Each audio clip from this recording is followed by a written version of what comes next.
Well, we are visiting today with Olga Momson. What was your maiden name, Olga? My maiden name? Yes. Zubay. Zubay. Zubay. D-Z-U-B-A-Y. Now, don't cover up the microphone. Thank you. Okay. And can I ask what the date of your birth was? February 13, 1920. And you were born where? In Wisconsin. On a farm in Wisconsin. Near to Milwaukee or away from? Clayton, Wisconsin. Clayton, Wisconsin. See, that's up north, up toward the Twin Cities. Okay. And tell us a little bit about your family. Were there a number of kids? Yes. A number of 8. I had 5 brothers and 2 sisters. And we're down to... I have 1 brother and no sister. Oh. And just lost a sister just before Christmas. Oh, I'm sorry. She was living with her son in California. It was a sad thing. And your mom and dad, were they both working the farm? Yes. They both came from parts of Russia. No, it isn't Russia either. It was another area. I'll remember the names of these places. The lines kind of changed, didn't they? Yes, it did. That's exactly right. And they came here and settled in, I think came to Minneapolis because there was a Russian church there. But he wanted to farm, so went out and bought this property. And we were all born and raised on this farm. A wonderful place. And he turned out to be such a good farmer, and he turned out to be a carpenter, and I don't know where he learned that. So he built a lot of schools around and homes and big barns and our churches, which was very interesting to me now when I stopped to think, how did he do that? How Amazing. Did he know that? And so with the Russian churches, they often would have the onion-shaped dome, right? Yes. And would he know how to do that? Oh, yes. It was amazing to me. Where in the lineup of 8 did you fall? Second to the last. So I had lots of older brothers and sisters to... you had lots of parents is what you had, right? That's exactly right. And to this very day, I just have 1 brother, and I still have all this same thing to me. That's interesting. So when the war broke out, you would have been just about, 21 or so? About. And at that point in time, did you have any idea that you would find yourself in uniform? Kind of rewind the tape and tell us how that all happened. You graduated from high school and then went on to college? I didn't go to college. I had to, because we lived in the country, I had a hard time going to school, even to high school. So during my high school years, I worked in town at the telephone company of a woman who lost her husband, and she had a child who had an illness. So I helped her with that, and operating the telephone office and going to classes. So I didn't have all the fun that one has in high school because I just went to classes, that's all. Really. You worked. But I worked, that's right. But it was interesting, and it led me into all sorts of other things after I got out. And I did have, short courses of things and whenever I went.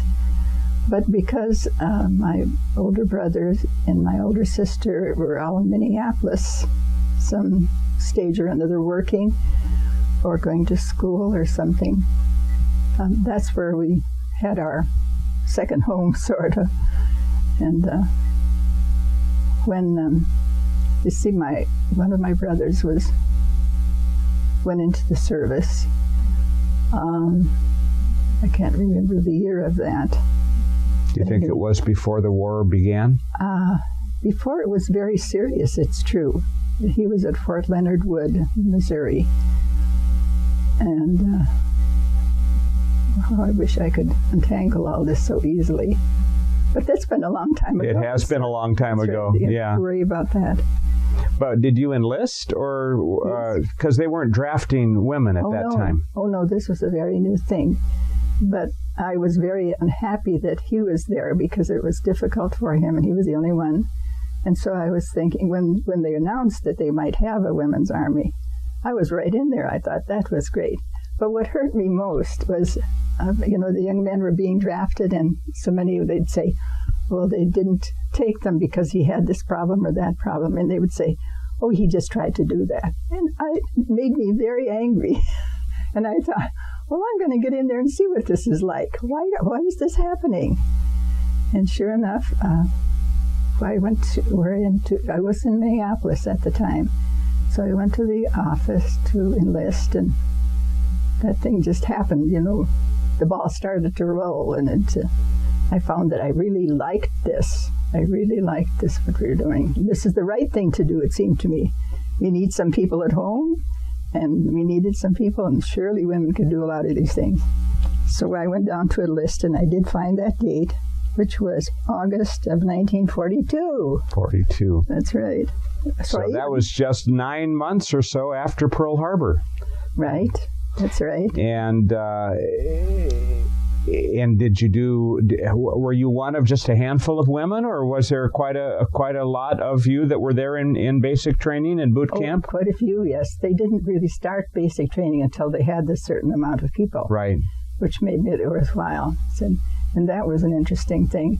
We were sent off to Fort Des Moines, Iowa, which used to be a cavalry post, and they had to just, it was interesting because now I can see that a lot of adjustments had to be made, and we saw these adjustments. It wasn't all done. So here we were in this huge building, and there was latrines on one end of the building, and all you had was a space they gave you with a footlocker. No mirrors or any place to dress there. You had to go. It was very, very good. And I'm sure some people had a very hard time adjusting to that. And I thought it was great. Well, you'd grown up on a farm, That's so right. You were used to roughing it. That's right. It was fine. That worked fine with me. Anyway, someplace in the middle. By the way, remember that this was not the Women's Army Corps. It was a Women's Army. Another word. What was that word in there? It wasn't part auxiliary? Auxiliary is the word I was looking for. And so it was quite a while before we actually became part of the regular army. And that made a big difference. And the training that I had, we were supposed to go to Japan. Remember, they brought us some extra foot lockers and just kind of dumped them outside of the building, and we were to go pick them up, and we'd have this extra one. And here was this big, long building, and I thought, these are very heavy things. So I put mine down on the floor and started to push. And it was going fine until suddenly I was head over heels. We split a board, and the foot locker stopped, and I continued. So here I was with this awful shin that it hurt. Oh, my. So that was kind of the joke of the Army. So, and the next place that we went from there was opening a training camp at it was down in Florida, where they have the big races. Where is it? In Florida. In Daytona Beach? Daytona Beach. Thank you. And this really wasn't set up, so it was sort of in the midst of things. And there again, we were put in this big hotel, and they were just taking out furniture and making it very simple. And so that was an interesting process. But something happened there that we didn't know until much later, that there was a ship that was blown up rather close by, and they felt this was too close to where the WWIIs were. So that was really a problem. We got moved again. And during this interim, they were planning, we were asked if we would go overseas, or preferred not to. Didn't matter to me. I was ready to go anywhere. It was fine. But I didn't go at that time for some reason, and I can't remember why. I was sent back. We were offered, some of us were offered to go to the candidates officer school. Well, that was a pretty great thing. So that's what happened to me. I did go to OCS and became a lieutenant, and that made a little difference. Where was the officer school? Well, part of it was there, and part of it was back in where we started. Things had changed by that time. So what were you trained to do as an officer? Well, I had training, as I tell you, in the telephone service, so of course right away they thought of a corps that in some way or another had to be set up, for dispatching things. And so I worked in there for quite a while. And someplace along the line, and this is where I can't fit myself in, is that I was sent back to be a recruiter. And this was very interesting. I bet it was. It really was. So we went back to, we got an Army car. We had to go to these smaller towns and set up an office. This was interesting to do. This was all during the war? Yes, very much so. They realized that the women that already were in were doing fine. They were doing good work, but they were trying to get them into a lot of different kinds of work. And motor corps and all that sort of thing they were doing fine at. But the fun was I always had 2 or 3 people with me in setting up these offices, and we'd have to do some real recruiting by, having meetings different places. We'd go to theaters and speak between pictures and wherever we went. And people were anxious to hear about this, of course. So there was just lots of speaking. I got pages and interesting places that we went to during that recruiting. And were you primarily recruiting women, or was it men and women? No, just women. Just women. Just women, that's right. And we had to have good communication with home base, because we needed to be telling what was happening all the time to make it much more interesting. And we were really selling the job. And that got to be very interesting. I got to lots of places. Back in Minnesota, I can remember, I even have some letters. It was interesting that townspeople would come in and help me by selling. I didn't have to do it myself. We only had 2 or 3 people with us, and they asked just all kinds of questions, about how we lived there. And so I have some people for some of the attorneys in town that would write and offer their services, and this was very nice of them, really. So, and then we'd always have to keep in touch with all the people.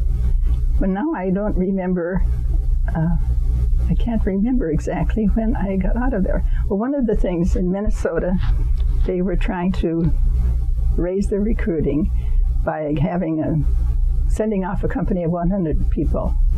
And so that was a big shot that we were at. Well, I had another sister that I recruited in that program, and that was fun. We got a lot of publicity about I bet the you did. Younger sister. Yeah. And she did very well also, and went off to, she had some nurses training and that sort of thing, so she went a different direction. But it was fun anyway, and I used that a lot. Did you end up overseas? No, I didn't. I was ready. We were ready to go in 2 different times, and for some reason or other, something happened that we didn't go. And I always kind of felt badly about that. But still, I had a very interesting time in it. And when people started to come back, and the women that went overseas did very well. That was something that amazed me, because they certainly had a bigger adjustment to make. But they were, by this time, had much more training than we did in the whole thing.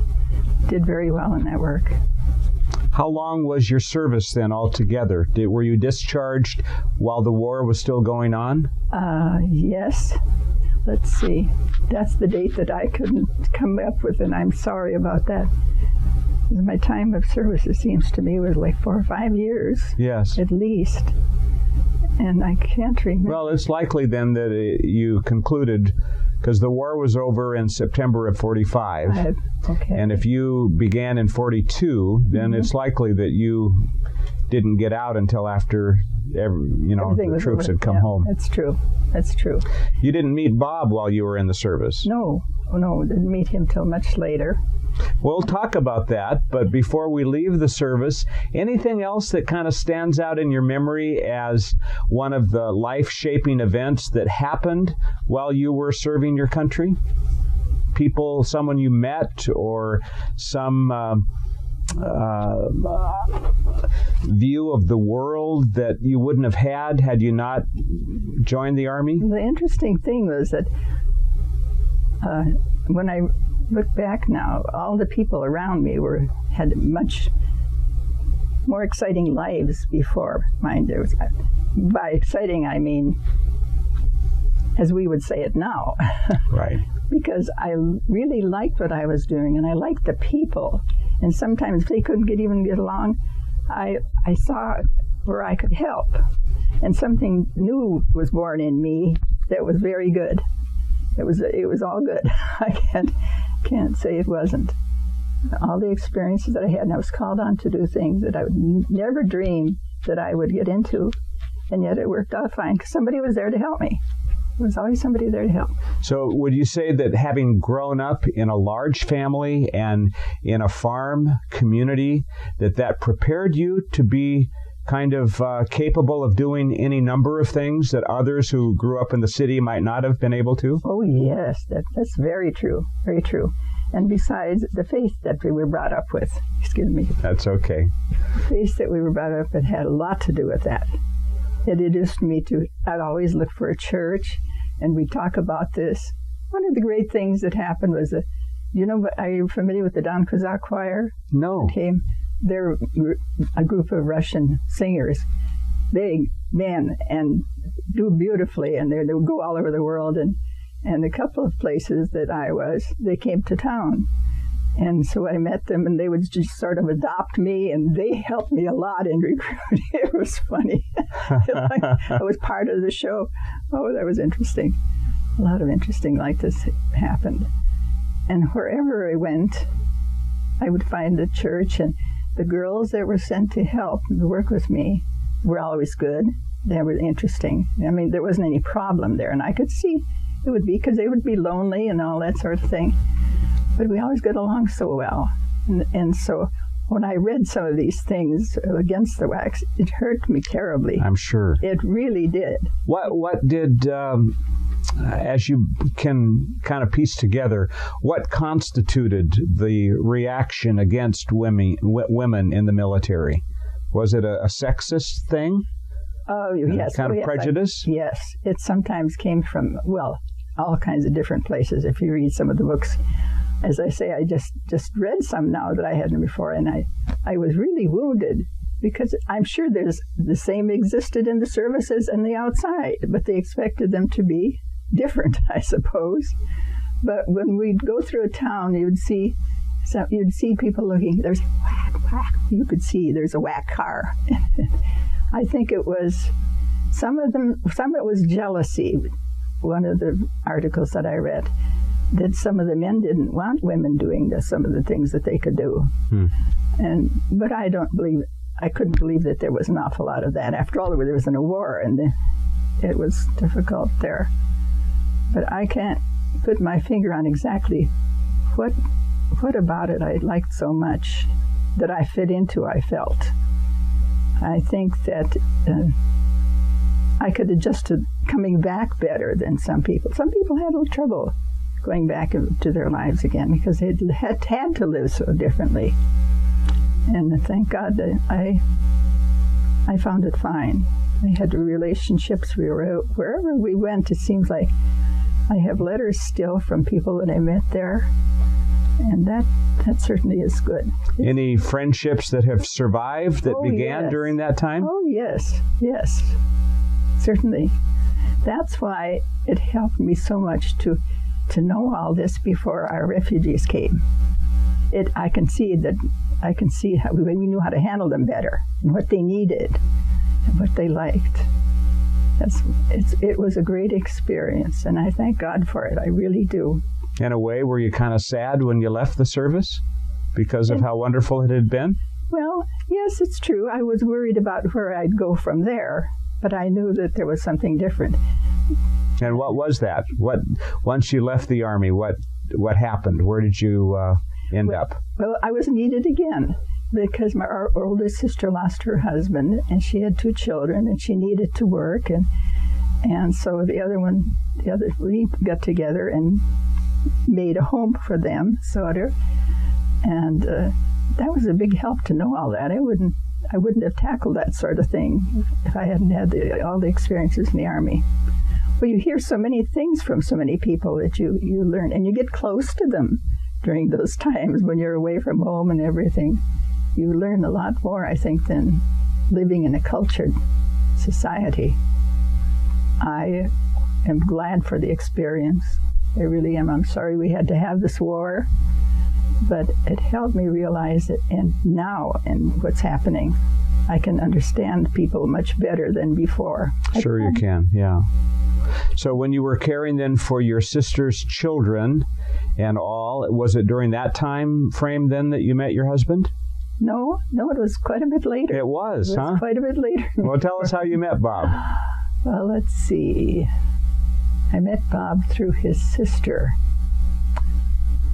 We were living in Minneapolis. She is a nurse that I can't exactly remember how we became friends. And I think it was through her. She said she had this brother that she wanted me to meet, and somehow that came about in a different way, too. Yeah. A different way. Did you have a lengthy courtship? Not really. I'm not sure just how long it was before we got serious about things. Well, we found out that we had just lots of things in common because we'd been in the services. And it'll be interesting to hear what he said. Right. We'll compare notes. Right. After, 56 years? There you go. How about that? And the Lord blessed you with children? We have just one child, but we were very, very happy with her. Yes. She's a veterinarian, doctor of veterinary medicine, and is in Pullman, Washington. But she has 4 children, and that was quite different. But the grandchildren it's fun to have.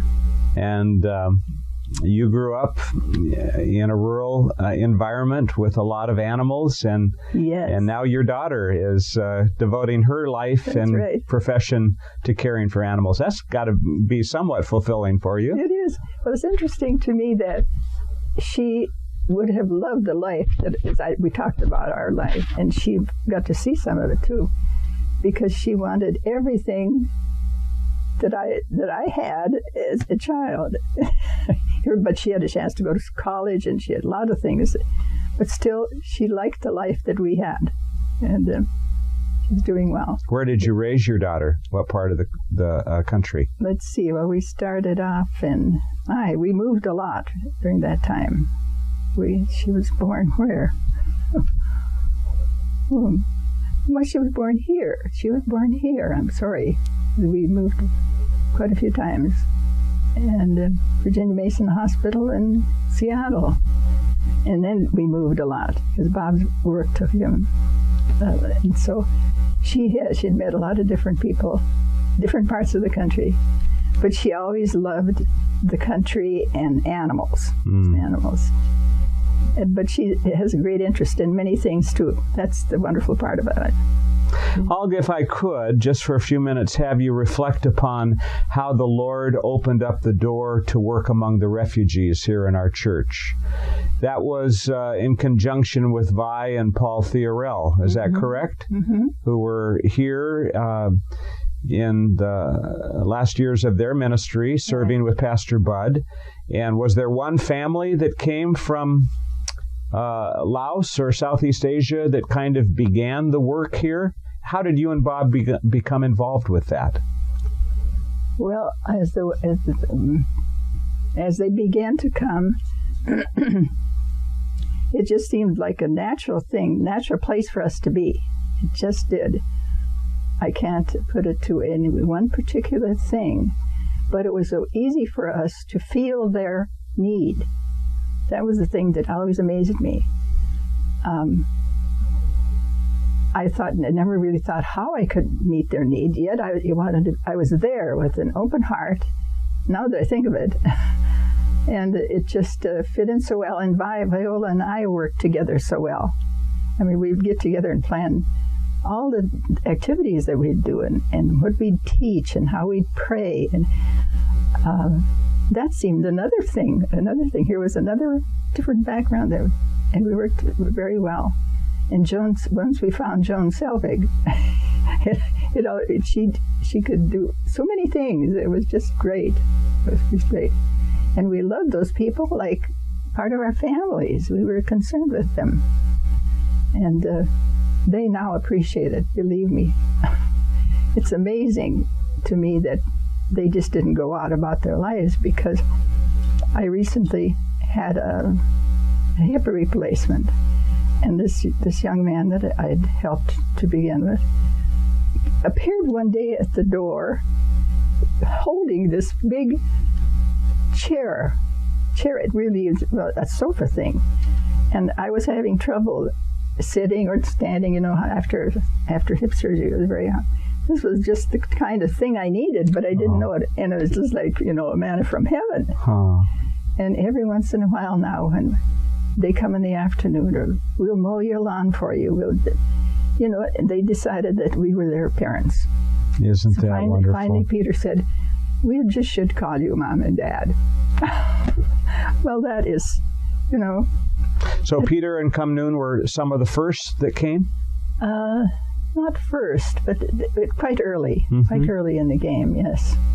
But there were so many different ones, and they're from different languages. And it was so amazing how they kind of just melded together, because we were all there, and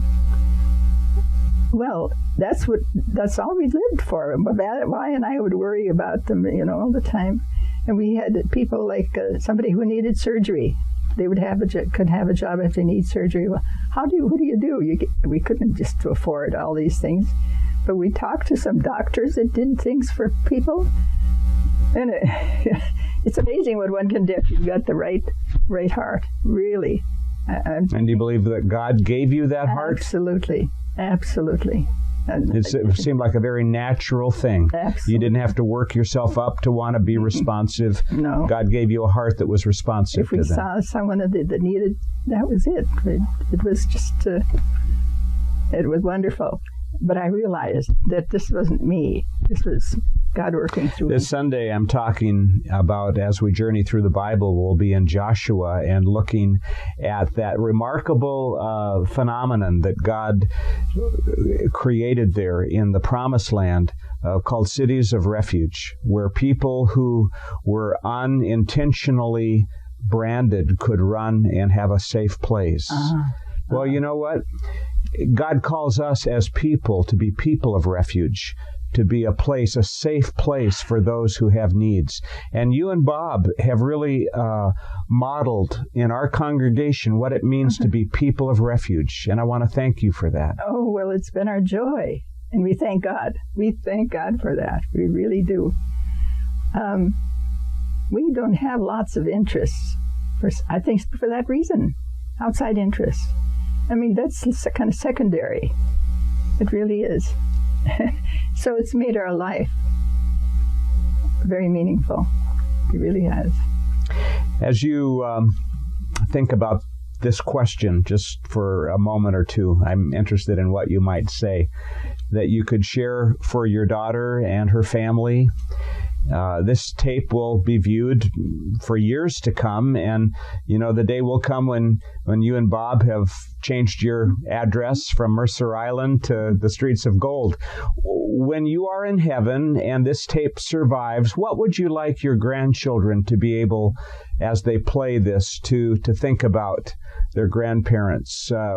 What is something that you want them always to remember, if you could have an opportunity maybe to share a thought or a value that you want them never to forget?